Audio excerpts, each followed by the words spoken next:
আসসালামু আলাইকুম। রূপকথা রান্নাঘর। আজকে আমি মুরগির হাড় দিয়ে লাউ রান্না করব। এখানে পরিমাণ মতো হাড় আর কাঁচামরিচ, পেঁয়াজ কুচি দিয়ে দিচ্ছি। পেঁয়াজটা একটু মোটা করে কেটে নিচ্ছি আমি। আমি হাতে মেখে রান্না করব। সামান্য একটু টমেটো দিচ্ছি, আদা পেস্ট এবং রসুন পেস্ট দিয়ে দিচ্ছি। লবণ পরিমাণ মতো, হলুদ গুঁড়া পরিমাণ মতো,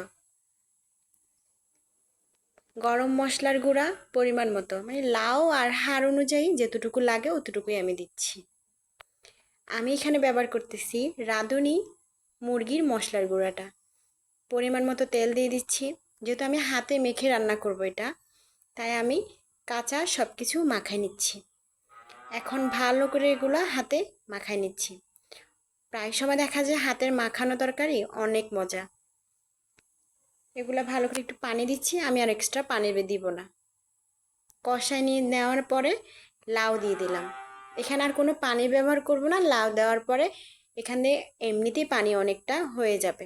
ওই পানিতে আমি লাউটা রান্না করে নিব। দেন আমার লাউটা হয়ে গেছে। আজকে আমি লাউটা রান্না করছি